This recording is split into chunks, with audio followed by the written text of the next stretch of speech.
So, welcome to this evening's session on supporting your child's mental health needs at school.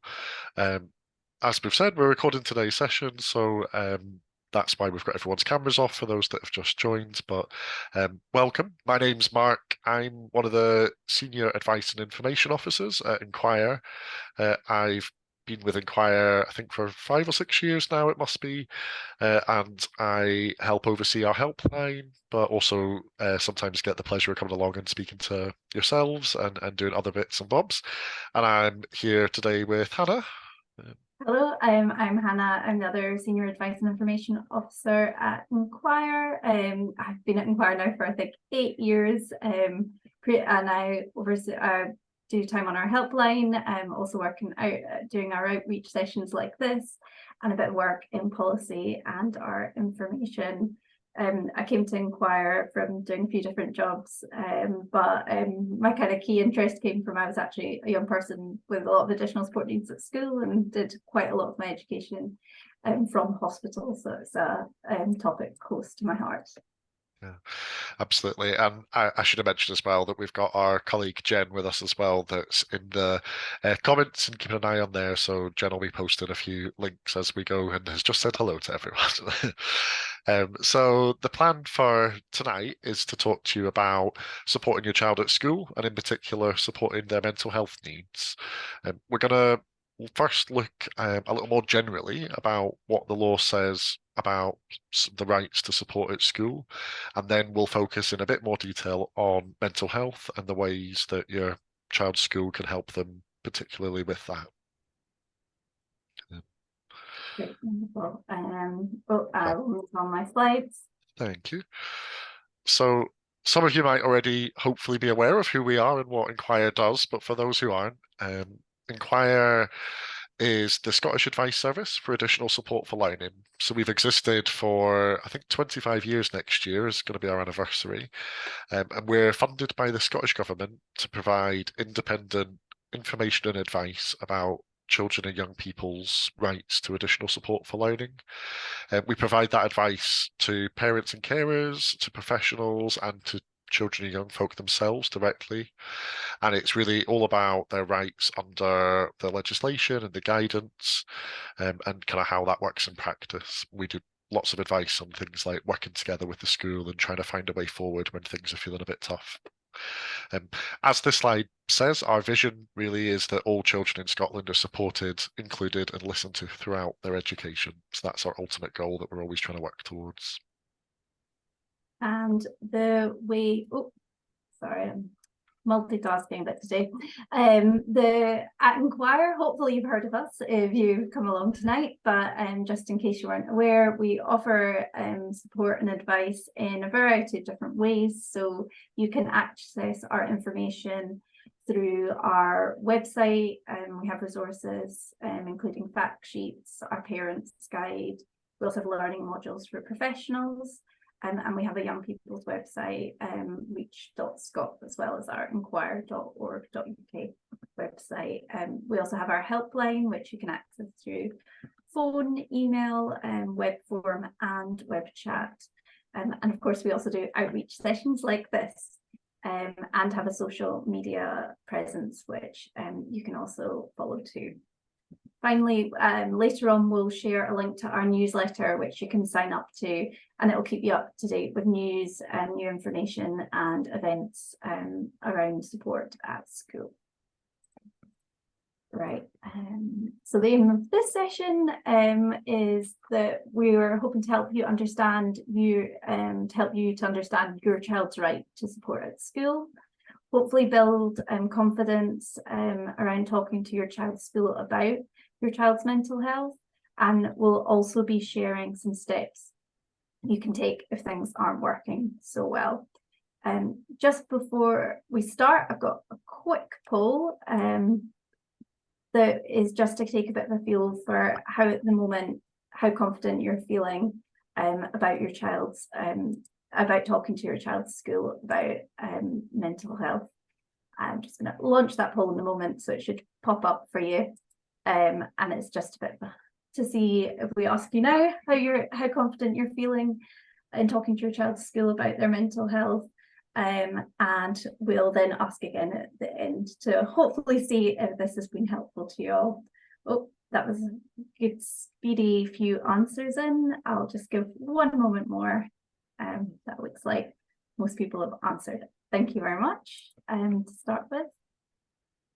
And now I think I'm passing back on to Mark. I think now that we've kind of got our replan for this evening started. Absolutely. So before we start, I just wanted to acknowledge that mental health can obviously be a difficult topic to talk about. So we really want to make sure that we acknowledge that at the very beginning and that we do everything we can to make today's session helpful, but also doing it in a sensitive way, in a way that supports one another through this. So we know it can be a difficult thing to talk about. It can always affect our own personal experiences or things that our family or our loved ones have been through as well. And we kind of understand that, and we know it can be difficult. So we want you to be as comfortable as you can, and we'd just ask you to please keep that in mind and to look after yourself, but also to look after others here today. So we're going to try and do that in a few different ways. The first is just by taking a break if you need to. As we said at the beginning, we're recording this session, so if you're not feeling in a place you want to listen to stuff, or you're finding a topic particularly difficult or triggering, take a step away, go and grab yourself a cuppa or something, and if you want to, it'll be shared afterwards and you'll be able to come back to it, no problem at all. We also want to just be respectful and kind and considerate to others, particularly in the chat function of Zoom. So if you have any questions or things, you're very welcome to post some questions, but please be respectful, firstly, of other people's privacy. So if you're asking a question that relates to, say, your own child, we'd ask if you don't use their name or don't name a particular teacher or school or something, just because that way we can answer your question, and we can do it in a way that is okay for the recording and isn't kind of breaking any confidentiality stuff there. And also just to be mindful of that when you ask questions and things, it may obviously have an effect on others as well. So just to keep that in mind. If I suppose you think that you've got questions that need a much fuller answer or particularly difficult or challenging and you want a bit more time, then we'd say maybe think about getting in touch directly with our helpline at another time when we're open. And that way you'd have much more time to talk fully and more sensitively through with an advisor rather than it necessarily being in this more public kind of space. And finally, please just remember that there are lots of places that you and your children can go to get support if you need it around the topic of mental health. So there's the obvious ones like getting in touch with your child's GP. There's going to be talking with the school, like we're going to chat through a lot today in tonight's session, but also in obviously the case of an emergency, or if there's ever a moment where you feel like your child isn't safe or is at serious risk, then you can call emergency services on 999. But we'll talk as we go through the different topics about different places that you can also go to for support and for advice. But yeah, hopefully that's good to have went through, and we can all kind of agree to go forward on that basis. Thank you, Mark. I think always a really important thing to start with the subject. So firstly, one of the kind of basics of additional support for learning that I think is always helpful to go back to is it's important to know that when we talk about additional support for learning, what this means in the law is the law says that a child has additional support needs where, for whatever reason, they can't benefit from school education without extra help. So I think this is really important always to come back to, because as you can see, this definition is really broad, and really importantly, your child doesn't need a diagnosis to be considered to have additional support needs, or as we'll go on to talk to be entitled to additional support. Now, the next slide we've got just sets out some of the many different things that can be considered additional support needs. As you can see, the law covers a huge range of needs. These are just some of the examples, and as you've just seen, the definition of additional support needs is for whatever reason your child needs support. how I always think of it is, if something is affecting your child's ability to get the most from their learning, to fulfill their potential, then if there's something in the way of that happening, they have additional support needs. And what's also kind of helpful and I think important to think of is that your child might have multiple reasons why they need support, and these reasons might cross over. So, of course, today we're focusing on mental health. So an example might be if your child is dealing with bullying at school, that is in of itself an additional support need, but that bullying might also be affecting their mental health.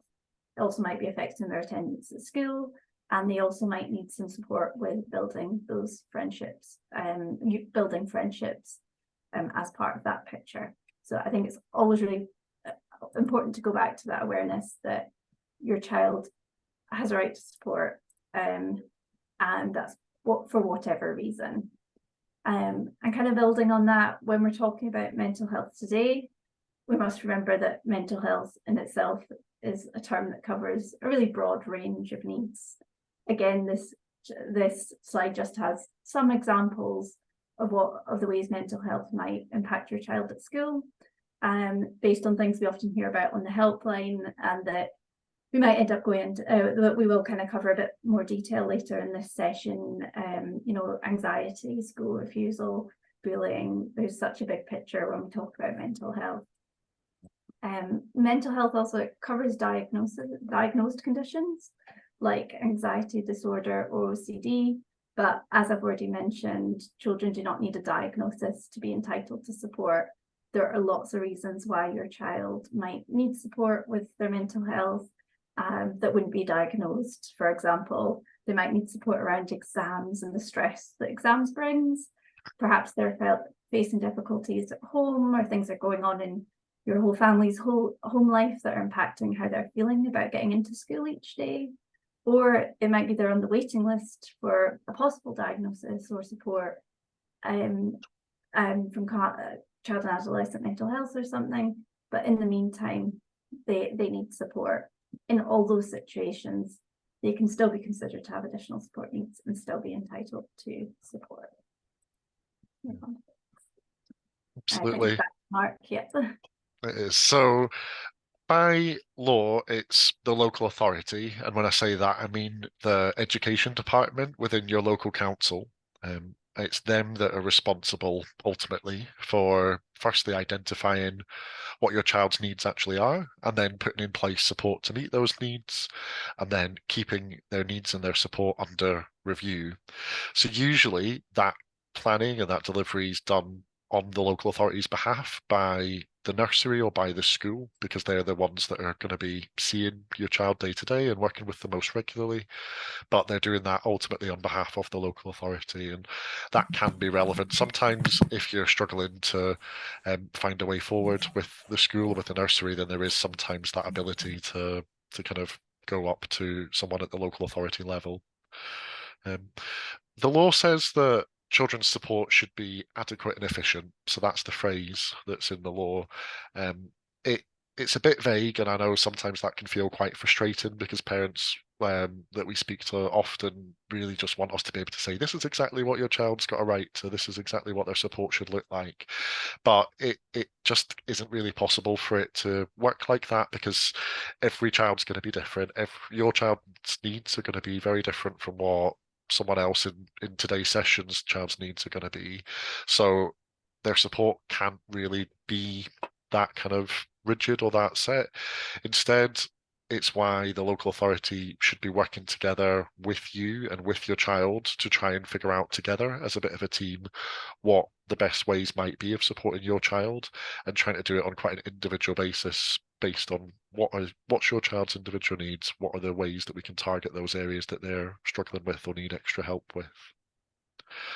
Um, so this slide here is again just giving some of the different ways and some of the examples of what support might look like.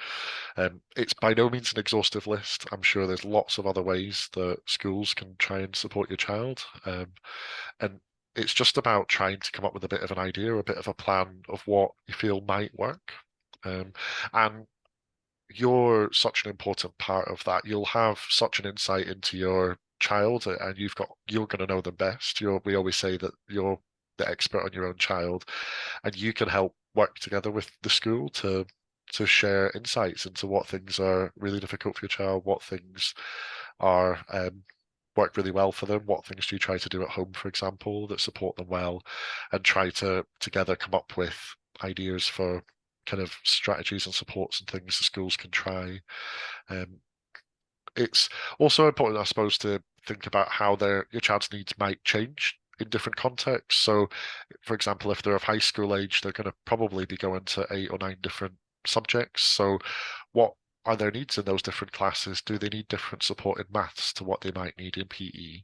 And having a bit of a chat around what that kind of planning needs to be. And you'll see if you have a quick read of some of the examples that we've listed here, some of them are quite quick and easy ones that are sometimes able to be put in place quite quickly and don't necessarily need a lot of extra resources or money to be able to try, where others will require a bit of a longer wait or more input from others. So, for example, a school might make some adjustments to how they are teaching a particular class, and that might have a real impact on your child's anxiety and might help them feel a bit more settled or reassured. Or in more complex situations, they might sometimes need to involve more specialists or consider things like making a referral to um, child and adolescent mental health services or something like that. But it's often a good starting point, I'd say, to try and chat to the school around, well, what can we do now? Like, because we know there can be really long waiting lists for services like CAMS, for example, and it can be quite worrying and difficult if you're thinking, well, we've been told we've maybe got a 2 year wait for that higher level of support. So what do we do in the meantime? So hopefully this is reassuring in that there's lots that can still be done and can still be tried in the meantime. And you might not find everything that works perfectly the first time, or it might take a bit of trial and error, but the school should continue to work with you and your child to try and find something that makes a difference and something that's helping them get on as well as they can at school.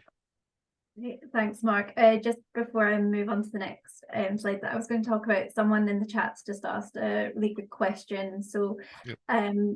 they've asked, when we say the local authority, does that cover NHS, child and adult mental health services, or is it just educational psychology and the school itself? Yeah. You want So to in terms of your child's rights to get support, additional support for learning, that responsibility lies with the education department in the local authority. So it's specifically them who I'm meaning when I say the local authority. But what is important is they have a responsibility to work with other agencies like the NHS board or CAMS and things if that's the support that your child needs. So the the responsibility lies with the education department, with the school. But if it's decided that actually, say, your child's mental health is one of the big factors that's affecting their learning, they're going to need support and it needs to come from, say, CAMS, then it's for the kind of local authority, the school, the education department to help arrange that and to do that together with you. Hopefully that answers the question. Thanks, Mark. And that probably links in, I suppose, around working together, with kind of linking in from what Mark said about some of the laws and the guidance around additional support for learning, as well as that legislation. There is also a framework called Getting It Right for Every Child, GERFIC, that some families will be very aware of already. And this framework is actually something we'll talk about mainly in education, but these words and the way this is talked about, this framework, should be used across kind of professionals working with children and young people. So it's just helpful to be aware of that. You can also be talking about these with CAMS and NHS staff. So what the Getting It Right for Every Child framework is about, it's not a legal document, so it's not the same as the additional support for learning legislation. It's a framework that schools should be using to make sure they are supporting the well-being of their pupils. GERFIC includes, so Getting It Right for Every Child framework includes what we call the Shinari indicators, which are something that can be really helpful when talking to your child's school about their well-being, and to understand about how the school should be thinking and talking about your child's well-being. So SHINARI stands for safe, healthy, achieving, nurtured, active, responsible, respected and included. I'm very glad they're written down because I always get them confused. But what this means is that your child's school should be able to talk to you about how they are supporting your child in each of these areas. So that's the sort of idea that if we look at all these factors and we can talk to all of them, we should be looking at the kind of your child's picture about their whole well-being and what's working for them. So for example, if your child's too anxious about being at school, maybe because of the noise in the school environment is feeling overwhelming for them, then your child and the school and their teacher could talk about what support they might need to feel safe at school.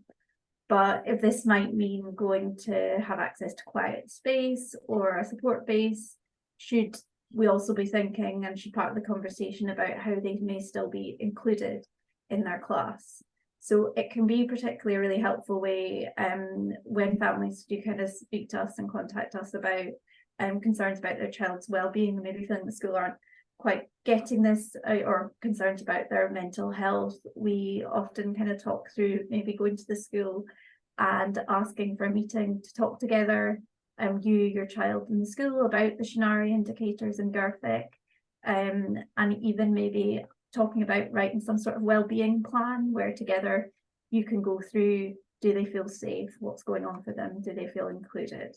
We have a really helpful fact sheet that kind of sets out, or it's kind of 2-page infographic, which sets out kind of a guide for a way to talk to your child about about GIRFIC, talk to your child's school about GIRFIC, and using the SHINARI indicators. So we'll also share that in the chat or Jen's already on that in the chat and in the follow-up email, and you can find on our website. Yeah, and just to add on to that as well, the kind of GIRFIC plan that Hannah mentioned, because they're not a legal or a statutory plan, it means that schools sometimes take that GIRFIC kind of wheel or that approach and write or come up with their own plans. So they get called different things in different schools and in different areas. So please don't be worried or disheartened about like, oh well, my school doesn't have that. Like there will be, and almost every school will have some kind of plan that sets out how they're going to support a child's well-being when there's some concerns around that, for example, mental health. So if you're not sure what the name is, just ask. Just say like, look, I'm a bit worried. Is it possible to maybe get a kind of plan that sets out like how we try and support their well-being? And they should be able to point you in the right direction of what that looks like in your school or your area. Very good point. Thanks, Mark, for picking that up. Yeah, we often refer to them generally as a wee well-being plan, but there is lots of very different acronyms used around that. But the important thing for you as parents is always just to know, it's something that's talking about your child's well-being and talking about those concerns that you and your child in the school have and how those needs can be met. I think my favorite is the GIRFME plan. It sounds rude for some reason, but it's not. Yes. That's what I was thinking of. I couldn't quite remember. Yeah. Right. So one of the key subjects we wanted to talk about in this webinar was around missing school. One of the things we hear about often on the helpline is the impact that mental health needs can have on school attendance. As with any other illness, your child might not be able to go to school if they're struggling with their mental health. And one of the kind of key things, our first piece of advice in these situations is making sure and kind of knowing that you must ensure that your child's school is kept informed. Usually this just, it means calling them or dropping them an email to let them know that your child won't be in school that day and why. This is because your child has a right to an education. So everyone needs to know why they aren't in, so that kind of support can be considered and planned. And in situations where your child is missing school due to their mental health, the school should be working with you and your child to identify the reasons why they're not able to attend. So, for example, if your child's struggling to attend, struggling with depression, they might not be feeling able to get up and dressed and face a full day of school. So it's important that you're keeping up that conversation with the school as much as you can, and that you're talking to your child about what's going on for them, and how you're telling them about how you're talking to the school about trying to find that support and making sure your child's involved in that conversation in what way kind of works for them. And then once your child's needs are understood, the school should be working with you and your child to find a way forward. So that means looking at the barriers that are stopping your child from attending school and trying to find out ways to reduce or remove those barriers. For example, is if they've been out of school for some time, does that actually need to start a bit further back, and how we're going to start to get them back into school if they're worried about facing questions from teachers or peers about why they've been out of school or where they've been, or is their work, or they might be getting worried about how far behind they are. So is there schoolwork that could be sent home to build up their confidence, or some time with the teachers outside of the classroom environment to help build up and support them to kind of get back towards thinking about physically being in school. And also it might be there is also that they have talking to your child about what actually are their interests in school, are there classes that bring them joy, and what is the ways to build more of that into school life to help them feel more positively about being in school. Your child being the key part of that picture, but also your views, and also kind of the school being involved in that, not it just being, well, your child's not in school, you need to get them in the door. It's about everyone being part of that conversation and that picture to see if they can support them back in. Other examples we have is if your child's struggling to attend for the full school day, what other alternatives are there? Could you have some work sent home so your child isn't missing out and feeling further behind? Or could they just go in for morning or afternoon sessions if one's particularly tricky? It's about kind of identifying that options, but also knowing if your child isn't physically able to get into school at the moment, they do still have a right to an education, and the page on our website kind of covers more about that right outside of if they're not in school day to day at the moment. And I suppose it's finally worth saying is we talk about a lot of the supports that could happen between you talking to the school and working together with the school, but if they're sorry, my screen jumped there a moment, sorry. If they're at the point where school is not possible, what other steps need to be taken in terms of accessing specific mental health needs and mental health support? For example, can the school help in getting a referral to child and adolescent mental health services? Are they on a wait list? And if they are, what actual support can be provided in the meantime? So it's also important, as we said, if they are waiting for diagnosis or they are on a wait list for another service, what can that education department and the education service that they're in and in every day still do to help? As Mark explained, there's no one way that the school must meet your child's needs. Their support should be based on their individual needs. So it's about finding out what will work for them. I think Jen is already ahead of me in is saying that if you're finding it tricky to talk to the school or get them to understand, we have on our webpage that Jen's mentioned, you'll find a quick read we've created with the National Autism Implementation Team on how to talk to your child's school about anxiety related absence. And we worked with them because it's something we quite commonly hear about with young autistic people struggling to attend, but it has lots of useful tips for preparing for meetings and how to kind of talk to your school and if you're in that situation, and it has helpful tips whatever your child's needs are. So you'll find that on our missing school due to anxiety and another mental health needs page. And finally, I think it's just always really important to highlight you're not alone with this. I know it can feel really overwhelming and isolating when your child is struggling with their mental health. However, they might hardly want to leave their room, or you might be constantly worrying about their future or struggling to see how things are going to get better when you're in that really tricky space. But there are a lot, we speak to many, a significant number of families who are in that situation, but there are lots of young people who have struggled with their mental health and who have got the support and worked through it and who are now in a better place. I know it often won't be a straight line and there will be difficult times, but there are places that can support you and your child on that really tricky journey. We can give advice on their education and their rights. They can see their rights on our reach pages, but there is also kind of more practical support. Your child can talk to a counsellor through Childline or text with a volunteer at Shout. I think that service is open 24/7. And you can also speak to, there's the Young Minds Parent Helpline, and there's also Children First's parent line.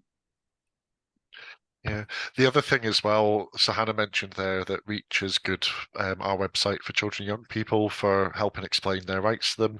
The other really good thing I think Reach offers is a way for you to sit down together with your child to have those conversations with them, because I know it can be difficult to kind of speak to your child about how they're feeling or the impact that that's having on them at school, and it's maybe a useful way to kind of say, shall we sit down and have a wee look at this together? And sometimes that can show them they're not on their own, that there's other young people that have felt similar things to what they're feeling or have experienced similar challenges when it's come to school. And it often, the Reach website has tips that from other young folk that have fed back to us what's helped them.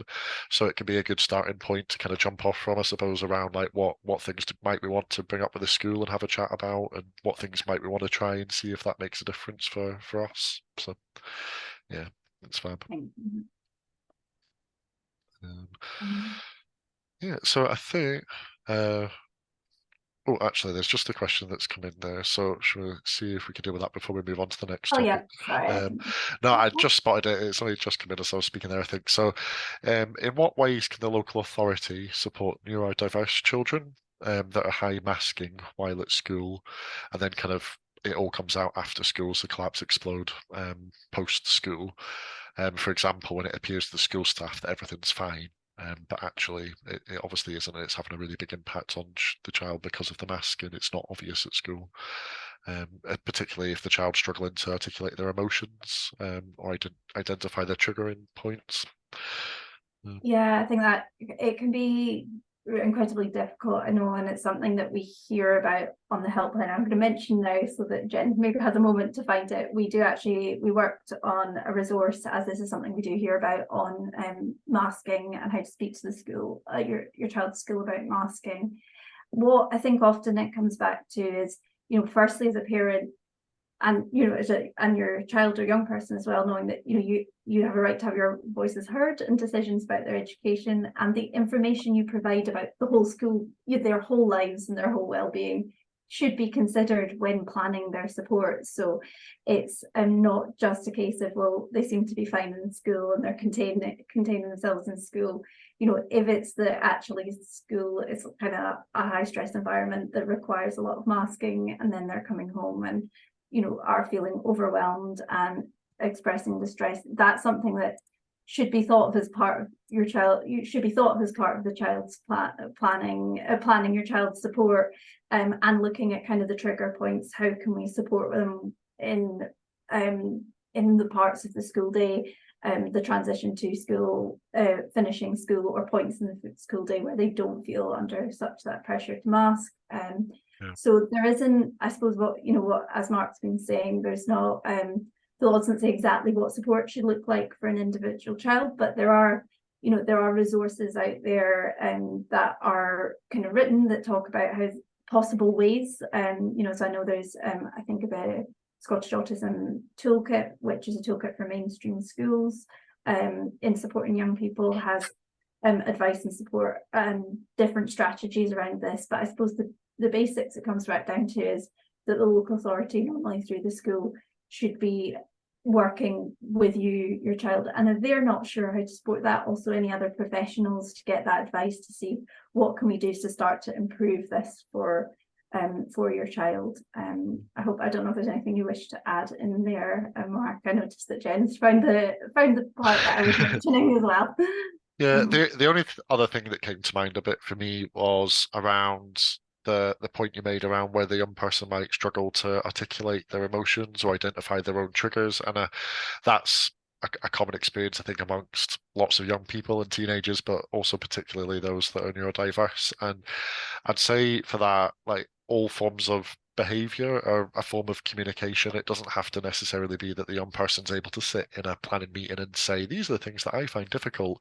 It is possible they can share their views in different ways, and that might well be from um, you together looking at it with the school and saying, well, what are the patterns here? When are the days that they're struggling a lot more? Is it tends to be at the end of the week because of the cumulative build up of the pressure of school? By the time it hits Friday, they kind of hit the roof, or is it actually after particular subjects or classes, or can it be around break times that they become quite distressed or find it even more difficult to deal with their emotions and how they're feeling, and try and come up together with a bit of a plan of like, well, are there ways we can target supports at those areas or those particular times? And again, see if they make a bit of a difference, keep them under review, and if they're not working as well as you hope, then try something new or involve other professionals. So yeah, it shouldn't have to ever be when we're talking about your child's and their views being included. It doesn't necessarily mean sitting in a meeting having to perfectly word how they're feeling and what's going on for them. Um, Yeah, I'm just building that. I know we have probably more subjects we should move into, but and with that, there is also, if your child's age 12 to 15, there is a service called My Rights, My Say that can work with children and young people to make sure that their views are heard. And I know they use some incredibly creative ways that to work with individual young people about how their views can be heard. And I know they have work, using talking mats, using a lot of different resources.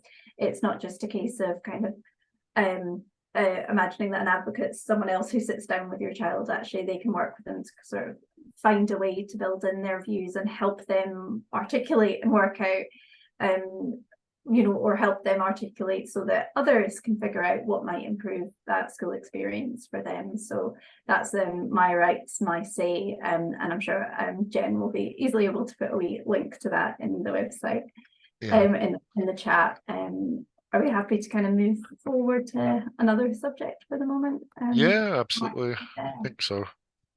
That makes sense. So I think I'm up next. So the next topic that felt particularly relevant to mental health and when we're talking about support at school is bullying. Um, we know it can be just so difficult and upsetting to see your child experience bullying and when they're upset and just that feeling, I suppose, of helplessness sometimes of not knowing what to do if they are experiencing that or going through that.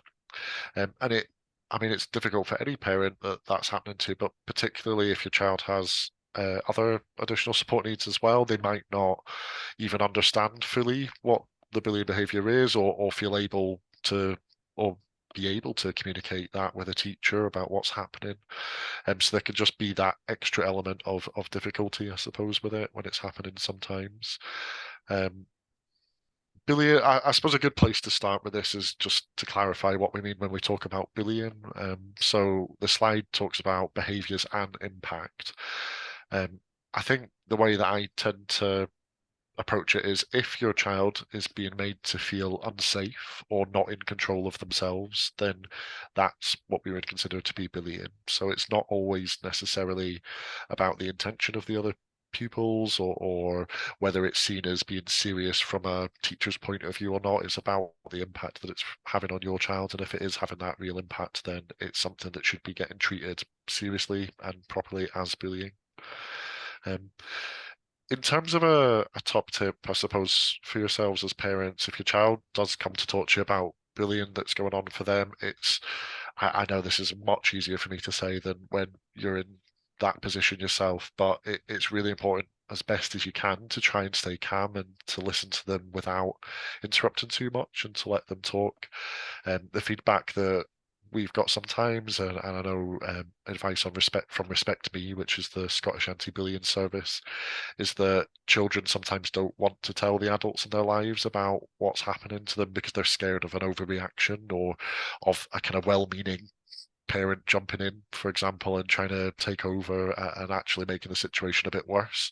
So just kind of pausing and listening and reassuring your child that you're hearing them and are going to take it seriously together with them can be a really important and kind of brave thing to do as well, actually.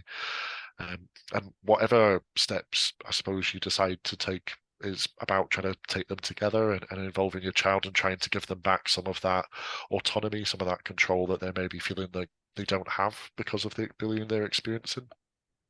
Um, you can always ask to see the school's anti-bullying policy, so that should normally be available on the school's website. Sometimes it might be part of the handbook that you'd have been given when your child joined the school.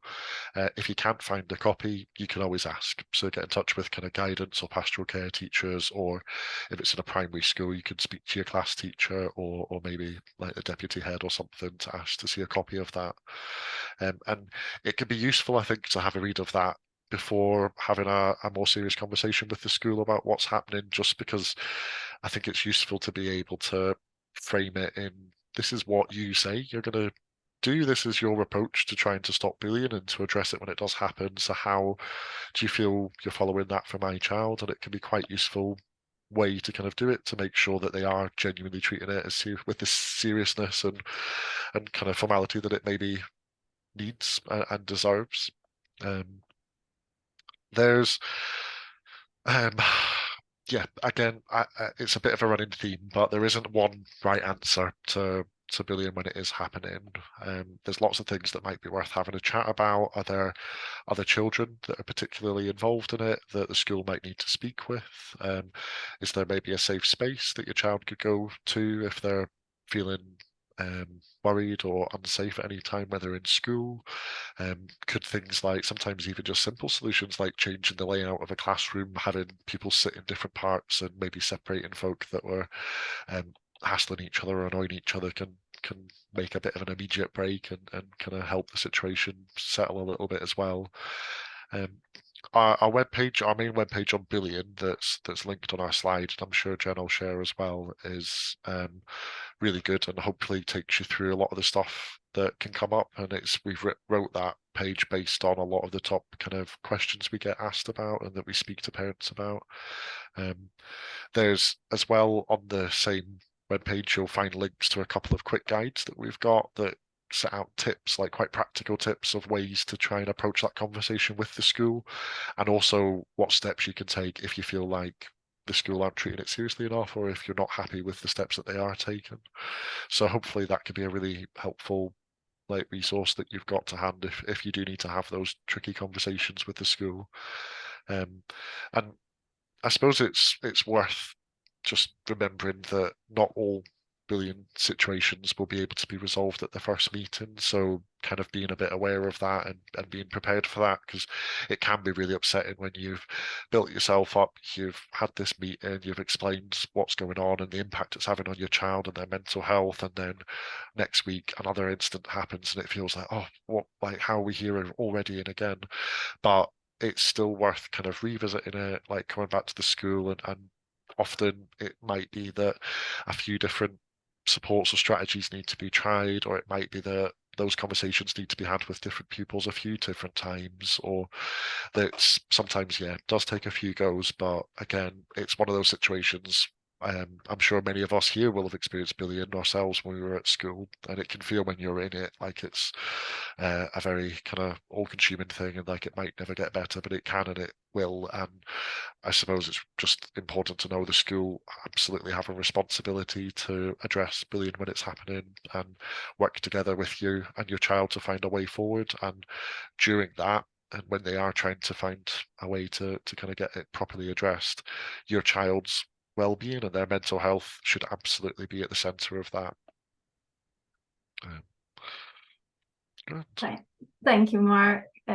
Someone just made, I think, a comment on what you just said, saying, you know, be prepared for meeting after meeting. And I know that I'm really conscious it can feel a lot like that. And especially, I think sometimes around something like bullying or, you know, just the journey of things are changing for your young person. I know that's a lot of what you know, it can feel quite tough. It's like keeping up that energy for your child and also for their support, to kind of keep going back to the school and keep trying to engage in having those conversations together about what is working and what isn't working for them.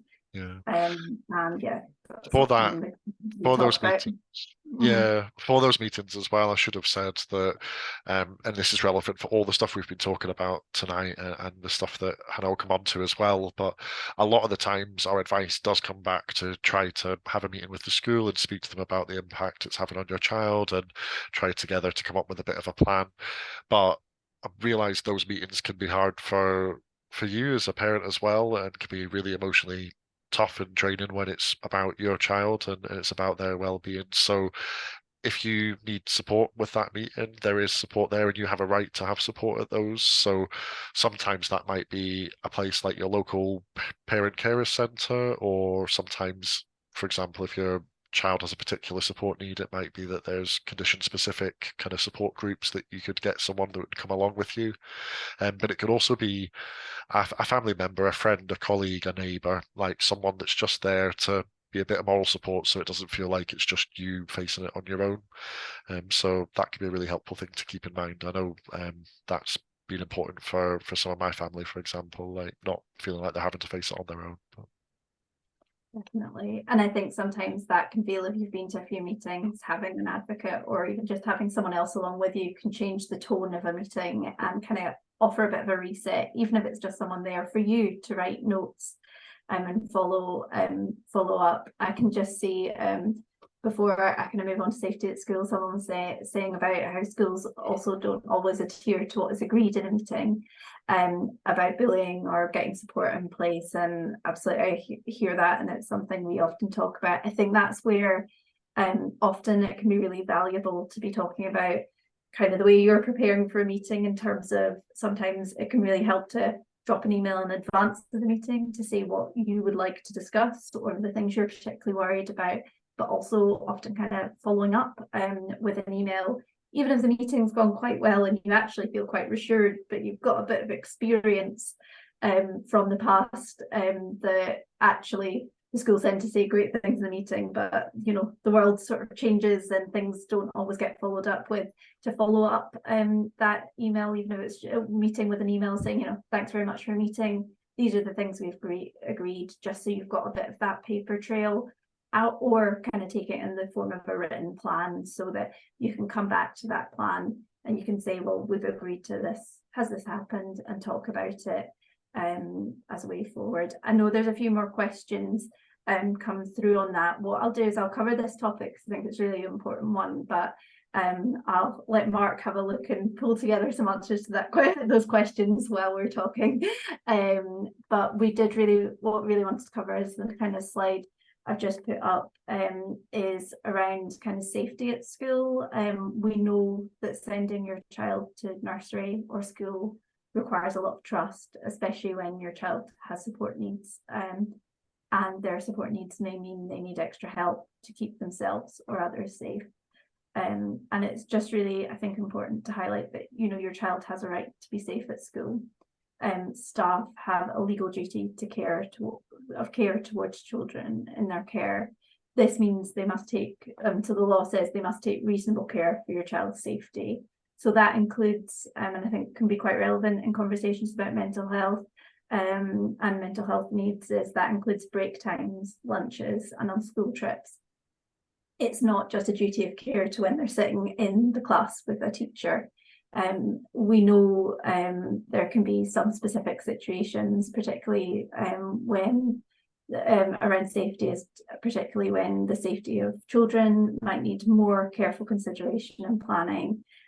So as we talked about with bullying, we've already covered, but it can also be about the use of restraint and seclusion. I'm not going to get into that tonight, but we have the webpage we have on keeping your child safe at school goes a bit more into kind of restraint and seclusion. And for this session, I suppose the main thing we just meant to mention was around, you know, for children and young people who are struggling with their mental health, safety often comes up when there are concerns about a child who might try or young person who might try and self-harm while at school, or where if you have a child or young person who might be having thoughts about trying to end their own life. In these situations, it's just so important to remember that the school should have your child's safety as a top priority. and they should be working together with you, your child, and anyone else who might be supporting your child with their mental health, and making those sorts of plans around how to keep your child safe and how to keep them stay safe. One of the main things that might be helpful to ask for if you do have these types of concerns is for the school to do an individual risk assessment with your input and with your child's input. This can be a written document where you agree what the potential risks are to your child's safety and how the school can manage those risks and what they should do to respond safely if a situation does arise. You know, it's important to agree to how and when you and school, how you and the school keep each other up to date if an issue does arise, and how they're getting on at home, so that you can build that trust and you can be reassured, understandably as a parent, that your child is in safe hands. But there's a lot more information as well kind of around that subject on our keeping your child safe at school webpage.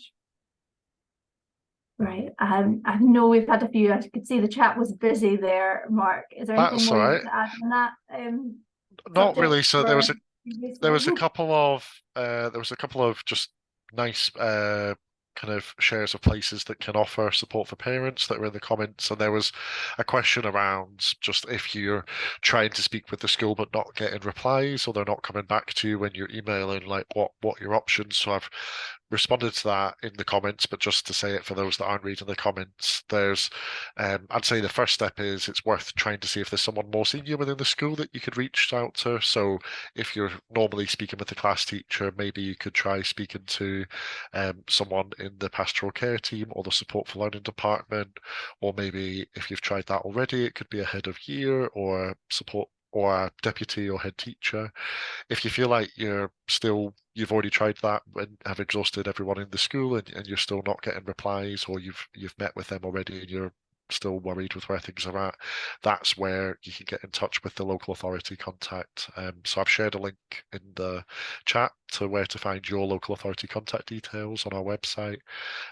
But yeah, generally speaking, if you can, it's normally best to try and work together with the school, especially for these things when it comes to mental health and safety concerns and stuff. Like, they're the ones that are going to be working day to day with your child. So if you can try to build that relationship and try to over time build a bit of trust together with them, that can often be the best case. But we know sometimes that's just really difficult to do or not totally possible. So that's where you can escalate it up a bit. And I think we have 2 pages on our website under the kind of working together frame that kind of set out the kind of steps you can take to kind of escalate. You know, what I would say is it's always worthwhile, you know, as Mark said, and I can feel that, you know, taking one step at a time can be quite helpful, because what you don't run into is if you've escalated all the way to the top and they go, but you haven't spoken to this person, and that can just be really frustrating for everyone involved, but also it makes life, you know, hopefully gets you to the quickest answer and the quickest solution if you can work with the people that are in school. But there are those options out there, and there is also other, you know, if things aren't moving, there is, we kind of list them all. There is a mediation and a complaints route. You know, really hopefully we can that you don't need to get to that stage, but they are there. And there are also things that can be worth having a chat with us if you are getting to that point and calling the helpline or looking through some of our resources. Yeah, absolutely. But I think that covers most of the things that were in the chat, which is great. So I think that really wraps up most of what we were looking to chat about to you tonight. Yeah. I appreciate it's a massive topic, and we've tried to touch on some of the key areas we know that mental health can come up when it's talking about your child support at school, but there may well be more topics or things we didn't get time to get onto. So if you do have any other questions, like Hannah said, please do get back in touch with us. And from tonight, we'd absolutely love to get some of your feedback if you've got a couple of minutes. For those that are tech savvy, and if you've got a smartphone at hand, then the QR code that's just come up there on the screen. If you open your phone's camera and point it at that, it should give you a link that you can click on, and it takes you straight to our survey. We'll also be sharing that round afterwards. I think Jen might be popping that in the chat, but we'll also send a follow-up email round as well with a link to it. But if you've got time to do it, something out, it would be really appreciated because we'd love to get your feedback, and it would let us know if there's things we could do better as well if we do a similar session in the future, because we always want to make sure it's as useful as possible for you guys. We also have I'm just going to pop up that poll we did at the beginning again, just to see. I have to share that. I just need to go back just to see how that's gone. There's going to be a wee poll popping us back up. Yeah, and as Jen said, you can directly email us around this, but we also do have a kind of that website survey, that survey that will you can scan through that QR code. I think we've just hit 9 o'clock, so we've got a few minutes to do that. Oh gosh, I have just realized in this poll I have not done it well, because it asks you whether you're very confident, somewhat confident, or very confident twice. I will give you an option to say less confident. I'm going to apologise and say that was my last minute typing has caused that. I'll end the poll there because I don't know how useful that information is when I'm asking the same thing twice.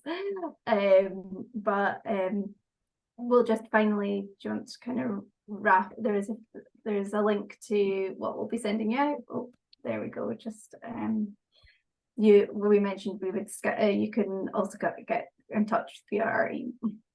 Mark, I need you to finish this. That's absolutely okay. So there's lots of ways you can get in touch, and I've seen there was one comment saying, like, is there a best time to call, because it can be difficult sometimes to get through when it's particularly busy. The honest answer to that is it varies a little bit. If you try a helpline and you don't get through the first time, please do just try again either a bit later on or on another day.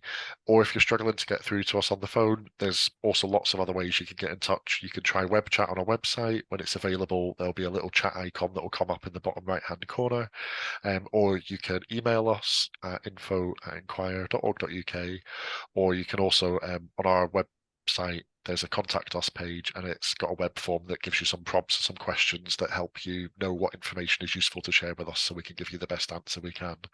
So there's lots of different ways you can reach out to us if you want to. And also, we've obviously referred to lots of different pages on our website as we went along tonight. That's all there based on the calls and the inquiries that we get and we speak to parents about. So it's often a good place to start if you've got some questions and want to see if you can get some answers. But really hope you found tonight helpful. Thank you so much for your time and for coming along, and hope you'll have a very nice rest of an evening, or what's left of it, and get yourself a nice warm cuppa or something and get to bed soon.